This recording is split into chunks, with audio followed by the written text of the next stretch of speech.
4-ші сынып білім алушылары. Қазақ тілі сабағына қош келдіңіздер. Дауға салса алмастай қиған, сезімге салса қырандай қалқыған, ойға салса қорғасындай балқыған, өмірдің кез келген орайында әрі қару, әрі байрағы, әрі мәңгі жас, отты да ойнақы, ана тілімнен артық, қазақ үшін бұл дүниеде қымбат не бар екен, деп қазақ тілі сабағымызды бастаймыз. Балалар, бүгінгі өтетін сабағымыздың тақырыбы біріккен сөздер. Оқу мақсаты тірек сөздермен жоспарды пайдалана отырып монолог құрау. Күрделі сөздердің түрлерін ажырата білу, біріккен сөз, қос сөз, қысқарған сөз. Құрметті білім алушылар, миға шабуыл әдісі бойынша бірнеше сұрақтарға жауап берейік. Сөз құрамына қарай нешеге бөлінеді? Дара сөз дегеніміз не? Күрделі сөз дегеніміз не? Жарайсыңдар, балалар. Сөздер құрамына қарай екіге бөлінеді. Дара сөз және күрделі сөз. Дара сөз дегеніміз бір ғана түбірден тұратын негізгі және туынды түбір сөздерді дара сөздер деп атаймыз. Мысалы, жолдас, ауыл. Күрделі сөз дегеніміз екі немесе одан да көп түбірден құралған сөздерді күрделі сөздер деп атаймыз. Мысалы, алатау, бозторғай, қара торы. Олай болса, балалар, бүгінгі жаңа сабағымыздың тақырыбы біріккен сөздер дедік. Дескриптор. Мәтіннің мазмұнымен өзара сәйкестігін анықтаймын. Мәтіндегі негізгі ойды табамын. Біріккен сөздердің жазылу ерекшелігін үйренемін. Құрметті білім алушылар, мен жоғарыда айтып кеттім, сөз дара және күрделі болып екіге бөлінеді дедік. Енді күрделі сөздердің өзі біріккен сөздер, қос сөздер, қысқарған сөздер және тіркесті сөздер болып бөлінеді екен. Бүгін біз осының ішінде біріккен сөздер тақырыбын өтеміз. Біріккен сөздер дегеніміз екі немесе одан да көп түбірден құралған сөздерді біріккен сөздер деп атаймыз. Мысалы, жолбарыс, сары ағаш. Қос сөздер дегеніміз екі сөздің қосарлану арқылы жасалған сөздерді қос сөздер деп атаймыз. Мысалы, ата, ана, дүркін, дүркін. Қазақ тілінде кейбір сөздер қысқартылып айтылады. Ондай сөздерді біз қысқарған сөздер деп атаймыз. Мысалы, Қазақстан Республикасы, Біріккен ұлттар ұйымы. Тіркесті сөздер дегеніміз екі сөздің тіркесу арқылы жасалған сөздерді тіркесті сөздер деп атаймыз. Мысалы, көкала, 15. Балалар, мен жаңа күрделі сөздердің түрлеріне тоқталып өтіп, біріккен сөз туралы айтып өттім. Бүгінгі біздің өтетін жаңа сабағымыздың тақырыбы біріккен сөздер. Біріккен сөздер дегеніміз екі не одан да көп түбірден құралған сөздерді біріккен сөздер деп атаймыз. Мысалы, ала бота, тас бақа, ақ бөкен. Тас бақа сөзін алатын болсақ, бұл сөз тас және бақа деген екі түбірдің бірігуінен жасалып тұр.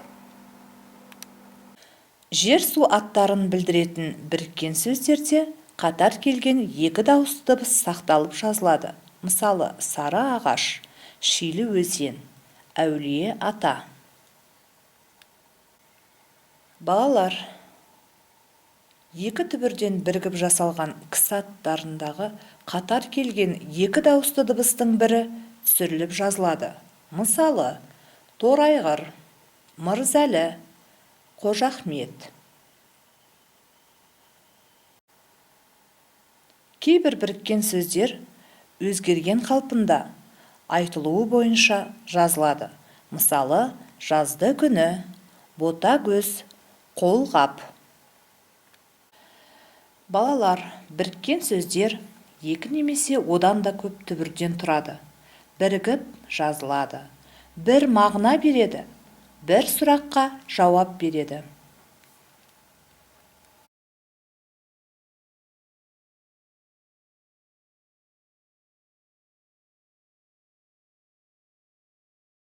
Балалар, оқулықтан 35-ші жаттығуға назар аударайық. Бұл жаттығуда бізге берілген тапсырма мәтінді түсініп оқы. Мәтіннің соңғы бөлігіне ат қой. Мәтіндегі негізгі ой мен тақырыбын анықта. Қойған атың негізгі ойдың қысқаша аты екенін дәлелде. Мәтіннен біріккен сөзі бар сөйлемді тауып жаз. Балалар, мен 35-ші жаттығудағы мәтінді оқимын, мұқият тыңдаймыз. 1903 жылы мен 8-де едім. Әкем баламды көктемгі аңшылыққа апарам дегенде шешемнің көзі шарасынан шықты. Қос ат жеккен арбаның лайсаң батпаққа күпшегінен кіріп келе жатқанын ұмытпаппын. Табиғат пен қоян қолтық келгенім, тасыған су жиегіндегі көгалда қарсалған таңым жадымда өшпестей болып қалыпты. Үйге келген соң жаңағы сапарымды жазғым келді. Үлкен сызықты дәптерге тұңғыш рет әңгіме жазып әкеме көрсеттім. Менің емле қателерімді көргенде әкем жағасын ұстап, қызыл қарындашпен түзете бастады. Арада бірнеше жыл өтті. Жазды күні тал түсте иісі аңқыған пішен маясының төбесіне шықтым. Тұс-тұстан құстар сайрайды. Өз көзіммен көргенімді жазсам қайтеді деген құштарлық ерікке қоймады. Бір өшіріп, бір жаздым. Қате қаптап жүр екен. Қателерімді түзеп, жазғанымды әдемілеп көшірдім. Содан кейін әкеме көрсеттім. Ол кісі оқып шықты да, көзілдірігінің үстінен маған таңдана қарады. Мен ғалым зоолог болсам да, жазсам ау деген құмарлығым бәсеңдеген жоқ. Бүгін міне, балалар, менің табиғат жайында жазған 120 кітабым бар. Менің кішкентай оқырмандарым, оқудан, үйренуден жалықпаңдар. Балалар, мәтіннің ең соңғы бөлігі. Мен ғалым зоолог болсам да, жазсам ау деген құмарлығым бәсеңдеген жоқ. Бүгін міне, балалар, менің табиғат жайында жазған 120 кітабым бар. Менің кішкентай оқырмандарым, оқудан, үйренуден жалықпаңдар. Бұл соңғы бөлімге құмарлық деп ат қойдыңдар. Жарайсыңдар, балалар. Келесі жаттығуымыз 36-шы жаттығу. Мәтінге қатысты сұрақтар қой. Үлгі: бала Максимнің қай қасиеті оны жазушылыққа итермеледі? Келесі жаттығуымыз, балалар, 37-ші жаттығуға назар аударыңдар. Жазушы болу үшін қажетті қадамдарды мәтінге сүйеніп толықтырып жазыңдар. Бірінші, болашақ жазушы көп оқып үйрену керек. Екінші және үшінші сұрақтарға мәтінге сүйеніп толықтырып жазыңдар. Жарайсыңдар, балалар. Бірінші, болашақ жазушы көп оқып үйренуі керек. Екінші, оның жазуға деген құштарлығы зор болуы керек. Үшінші, табиғаттың кереметін сезініп, өмірді сүйе білуі керек.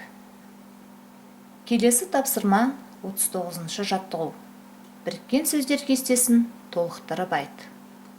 Балалар, мына сызба бойынша адам аттарын, жер су аттарын, аң құс аттарын, өсімдік аттарын, ойын аттарын толықтырып жазыңдар.